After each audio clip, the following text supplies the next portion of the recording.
Hi hello అండి, welcome to bar special. నేను మీ భారతి. ఎలా ఉన్నారండి అందరూ? నేనైతే చాలా చాలా బాగున్నాను. అండ్ మీ అందరు కూడా చాలా బాగుండాలని కోరుకుంటున్నాను. ఈరోజైతే మన వీడియోలో వచ్చేసరికి ఒక మంచి స్వీట్ రెసిపీని చూపించబోతున్నానండి. అది కూడా నవరాత్రి స్పెషల్ రెసిపీ అనమాట. అందరూ ఉపవాసాలు ఉండేవాళ్ళు కూడా చక్కగా చేసుకొని తినగలిగే రెసిపీ అండి. ఈ రెసిపీ ఒక్కసారి చేసి పెట్టుకున్నామంటే ఒక 10 to 15 డేస్ వరకు కూడా మనకి ఉంటుందండి. సో పాడవకుండా. సో ఫస్ట్ ఈ రెసిపీ చూసే ముందు అయితే మన ఛానల్ కనుక ఎవరైనా ఫస్ట్ టైం చూసినామంటే ప్లీజ్ సబ్స్క్రైబ్ చేయండి. అలానే పక్కన బెల్ ఐకాన్ కూడా హిట్ చేయండి. సో ఫస్ట్ అయితే ఒక మందపాటి గిన్నె కానీ కళాయి కానీ ఇలాగా స్టవ్ మీద పెట్టేసేసుకొని నేను ఇక్కడ 1/2 లీటర్ పాలని యాడ్ చేసుకున్నాను అండి. సో ఈ 1/2 లీటర్ పాలు ఏంటంటే ఇలాగా కళాయి పెడుతూ అడుగంటకుండా మనకి బాగా థిక్గా మనకి ఎలా రావాలి అంటే కండెన్స్డ్ మిల్క్ అంటాం చూసారా అండి. సో అలా రావాలంటే బాగా థిక్గా రావాలి. సో ఇదైతే కొంచెం టైం పడుతుంది కాబట్టి ఈలోపు ఇంకో స్టవ్ మీద ఏంటంటే ఒక చిన్న ఇలాగ కడాయి పెట్టేసేసుకొని 1/2 లీటర్ పాలకి ఇలాగ 3/4 కప్పు సగ్గుబియ్యాన్ని యాడ్ చేసేసుకుంటున్నాను అండి. సో మీరు సన్నవైనా తీసుకోవచ్చు, లావువైనా తీసుకోవచ్చు, ఏవైనా తీసుకోవచ్చు అనమాట. సో ఇలాగ సగ్గుబియ్యం యాడ్ చేసుకున్న తర్వాత కొన్ని పల్లీలని కూడా ఇలాగ యాడ్ చేస్తున్నాను అనమాట. సో సిమ్ ఫ్లేమ్లో పెట్టుకొని వీటిని వేయించుకోవాలండి. అండ్ నేను ఇవి వేయించుకోవడానికి నెయ్యి కానీ నూనె కానీ ఏమీ యాడ్ చేయలేదండి. జస్ట్ నార్మల్గా డ్రై రోస్ట్ చేస్తాం కదా, సో అలానే నేను వీటిని డ్రై రోస్ట్ చేసుకుంటున్నాను అండి.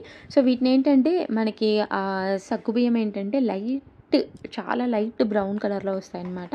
సో అప్పటి వరకు వేయించుకోవాలి. అండ్ అలానే మనకి శనగిత్తనాలు వేగిపోయిన తర్వాత ఆ పొట్టు అనేది ఈజీగా వచ్చేస్తుంది కదండి. సో మీరు అలా అయినా చెక్ చేసుకోవచ్చు అనమాట.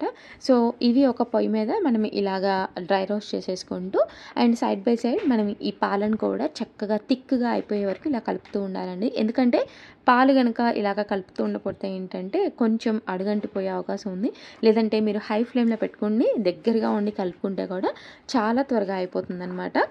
సో ఇక్కడైతే మనకి సగ్గుబియ్యం అండ్ అలానే శనగిత్తనాలు అయితే వేగిపోయాయండి. సో మనకి ఇలా పట్టుకొని కనుక చూస్తే కనుక మనకి శనగిత్తనాలు ఆ పైన పొట్టు అనేది ఈజీగా వచ్చేస్తుంది కదా. సో ఇవైతే చక్కగా వేగిపోయాయి. ఇవి కొంచెం చల్లారనివ్వాలండి. సో ఇప్పుడు మనకి పాలు కూడా చూసారా కొంచెం థిక్గా అయిపోయాయి కదా. నేనైతే ఇంకొంచెం థిక్గా చేసేసుకుంటున్నానండి. సో ఇంకొంచెం థిక్ కన్సిస్టెన్సీ కోసం. సో ఇవి ఇంకొంచెం టైం పడుతుంది కాబట్టి సో ఇవి కొంచెం దగ్గర పడేలోపు మనం ఈలోపు ఆ సగ్గుబియ్యం అనేది చల్లారిపోతే కనుక మనం ఈలోపు ఏంటంటే వాటిని బ్లెండ్ చేసేసుకుందామండి ఫైన్ పౌడర్ లాగా. సో ఇవన్నీ ఇలాగ బ్లెండర్లో యాడ్ చేసుకున్న తర్వాత నేను ఇక్కడ 2 ఇలాచీని తీసుకొని ఇలాగ జస్ట్ ఇలా ఓపెన్ చేసేసుకొని దానిలో వేసేసుకుంటున్నాను. ఎందుకంటే యాజ్ ఇట్ ఈస్కే దానిలో వేసేస్తే ఒక్కోసారి సరిగ్గా గ్రైండ్ అవ్వు అని చెప్పేసి నేను ఇలాగ వాటిని ఓపెన్ చేసేసి ఇలా వేసుకుంటున్నాను అనమాట. మనకి అప్పుడు స్మెల్ అండ్ ఫ్లేవర్ రెండు కూడా బాగా వస్తాయి. సో మనకి ఈ మొత్తం కూడా చక్కగా ఫైన్ పౌడర్ లాగా మనం బ్లెండ్ చేసేసుకోవాలి. మనం పట్టుకొని చూస్తే కనుక ఏంటంటే కొంచెం మరీ స్మూత్ పౌడర్ లాగా అయితే రాదు, కొంచెం బరకగా ఉంటుంది, కానీ బాగా బ్లెండ్ చేసేసుకోవాలన్నమాట. సో మనకి పౌడర్ అనేది రెడీ అయిపోయింది కాబట్టి ఇప్పుడు ఇది పక్కన పెట్టేసేసుకుందాము. అండ్ అలానే మనకి పాలు కూడా కరెక్ట్గా కన్సిస్టెన్సీ సరిపోతుందండి. సో ఈ కన్సిస్టెన్సీ వచ్చిన తర్వాత మనం ఇది స్టవ్ ఆఫ్ చేసేసి ఒక పక్కన పెట్టేసేసుకుందామండి. అండ్ నేను ఇక్కడైతే బెల్లాన్ని ఫస్టే యాడ్ చేయట్లేదండి. ఎందుకంటే ఒక్కొక్కసారి ఆ బెల్లం ఏంటంటే ఆర్గానిక్ బెల్లం అయితే ఏంటంటే ఒక్కోసారి యాడ్ చేసినప్పుడు పాలు విరిగిపోయే ఛాన్సెస్ ఉంటాయి కాబట్టి సో నేను ఈ పాలు మొత్తం కూడా మరిగిపోయి కొంచెం చల్లారిన తర్వాత బెల్లాన్ని అనేది యాడ్ చేస్తాను. సో ఇప్పుడు స్టవ్ పైన ఇంకో ప్యాన్ పెట్టేసేసుకొని దీనిలోకి 2 స్పూన్స్ నెయ్యిని యాడ్ చేస్తున్నానండి. దీనిలోకి గీ అయితే కొంచెం ఎక్కువగా పడుతుందన్నమాట. ఈ గీ ఇలాగా మెల్ట్ అయిపోయిన తర్వాత మనం ముందుగా ప్రిపేర్ చేసిన పౌడర్ ఉంది కదండి, సగ్గుబియ్యం పౌడర్.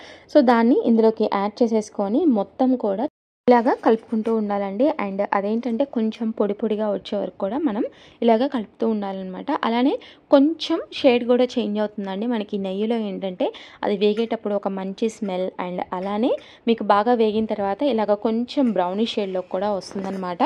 ఇది వేయించుకునేటప్పుడు అంటే మనం ఫ్లేమ్ని అయితే సిమ్లో పెట్టుకొని వేయించుకోవాలండి. లేదంటే అడుగునంతా కూడా కొంచెం బాగా మాడిపోయినట్లుగా అలా వస్తుందన్నమాట. అండ్ ఇప్పుడు మనకి ఆల్రెడీ మనం పాలనని అయితే ప్రిపేర్ చేసుకొని పెట్టుకున్నాం కదండి కొంచెం తిక్కగా. సో చల్లారేసరికి చూసారా ఇంకొంచెం తిక్కగా వచ్చేసింది కదా. సో ఇప్పుడు నేను దీనిలో ఏంటంటే ఒక 1/2 కప్పు బెల్లాన్ని ఇలాగా గ్రేట్ చేసేసుకొని ఇందులోకి యాడ్ చేసేసుకొని బాగా మిక్స్ చేసేసుకొని ఉంచుకుంటున్నానండి. అండ్ ఇలా బాగా కలుపుకొని పెట్టుకోవాలన్నమాట. ఆ బెల్లం మొత్తం కూడా ఏంటంటే మెల్ట్ అయిపోయే వరకు సో ఇలా కలుపుకొని ఒక పక్కన పెట్టేసేసుకుంటున్నాను అండి. సో ఇప్పుడు మనకి ఈ పౌడర్ కూడా ఏంటంటే చక్కగా వేగిపోయిందనమాట. సో ఇప్పుడు మనం దీనిలోకి ఏంటంటే మనం బెల్లంని మిక్స్ చేసేసుకొని ఉంచుకున్నాం కదండి. సో దాన్ని ముందుగానే నేను ఏమీ హీట్ చేయట్లేదండి. సో ఈ పౌడర్ని యాడ్ చేసేసిన తర్వాత ఫ్లేమ్ అనేది ఆన్ చేసేసుకుంటున్నానండి. సో ఫస్ట్ అయితే మనం ముందుగా ప్రిపేర్ చేసుకొని వేయించి పెట్టుకున్న పౌడర్ని అంతా కూడా ఇందులోకి యాడ్ చేసేసుకొని మీరు ఫ్లేమ్ ఆన్ చేసేసుకొని చక్కగా దీన్ని బాగా మిక్స్ చేసేసుకోవాలండి. సో ఇది మొత్తం కూడా ఇలాగ దగ్గర పడే వరకు బాగా థిక్ కన్సిస్టెన్సీ వచ్చే వరకు మనం బాగా కలుపుకొని ఇలా పెట్టుకోవాలండి. అండ్ మనకి ఏంటంటే బాగా మనకి కుక్ అయిపోవడానికి ఏంటంటే మనం యాడ్ చేసిన గీ అనేది కొంచెం కొంచెంగా అది రిలీజ్ అవుతూ ఉంటుందండి. సో అప్పటి వరకు ఏంటంటే మనకి ఇది బాగా కుక్ అయిపోయినట్టు అనమాట. సో నాకు ఇందులో ఏంటంటే చిన్న చిన్న బెల్లం ముక్కలు కూడా ఉండిపోయాయి అనమాట. సో నేను ఆ వేడికే దీన్ని మొత్తం కూడా మెల్ట్ చేసేస్తూ ఉన్నాను. సో ఇలాగ చక్కగా దగ్గర పడే వరకు కూడా ఇది బాగా ఇలాగ కంబైన్ చేసుకుంటూ లో ఫ్లేమ్లో పెట్టుకొని కంబైన్ చేసేసుకుంటూ ఉండాలండి. మీకు ఇది కంబైన్ చేసుకోవడానికి ఏంటంటే దగ్గరగా ఒక 10 మినిట్స్ వరకు పడుతుందండి. సో ఇలాగ బాగా కంబైన్ చేసేసుకున్న తర్వాత ఏదన్నా బౌల్ కానీ లేదంటే ప్లేట్కి కానీ కొంచెం నెయ్యి రాసేసుకొని ఇది కొంచెం వేడిగా ఉన్నప్పుడే మీరు ఇలాగ బాగా స్ప్రెడ్ చేసేసుకోవాలండి. ఎందుకంటే మనం ఇది సగ్గుబియ్యంతో చేసింది కాబట్టి చల్లగా అయిపోగానే టైట్ కన్సిస్టెన్సీ అనేది వచ్చేస్తుంది. అప్పుడు మనకి ఈవెన్గా స్ప్రెడ్ అవ్వదన్నమాట. సో మీరు ఇలా ఈవెన్గా స్ప్రెడ్ చేసేసుకున్న తర్వాత ఏదైనా స్పూన్ హెల్ప్తో ఇలా పైనంతా ఇలా ట్యాప్ చేసేసుకొని ఈక్వల్గా చేసుకున్న తర్వాత పైన కొంచెం ఇలా డ్రై ఫ్రూట్స్ని బాగా స్ప్రింకిల్ చేసేసుకొని మళ్ళీ ఇంకోసారి స్పూన్తో ఇలా బాగా ఈవెన్గా చేసేసుకోండి. అండ్ నేను ఈ రెసిపీ ఏంటంటే ఇక్కడ నార్త్లో నవరాత్రికి ఏంటంటే ఎక్కువ సగ్గుబియ్యంతో ఎక్కువ చాలా వెరైటీస్ చేస్తూ ఉంటారండి. సో నేను ఇక్కడ నేర్చుకున్నాను అనమాట ఈ రెసిపీ అనేది. సో చాలా వరకు ఏంటంటే మన వైపు అయినా ఇక్కడ నార్త్ అయినా ఉపవాసాలు ఉన్నప్పుడు ఏంటంటే ఇలాగా సగ్గుబియ్యంతో కానీ లేదంటే పొటాటోస్ కానీ ఇలా ఎక్కువగా చేసుకొని తింటూ ఉంటారు కదా. సో నేను అందుకని ఈరోజు మీకు ఈ స్వీట్ని అనేది షేర్ చేస్తున్నానండి.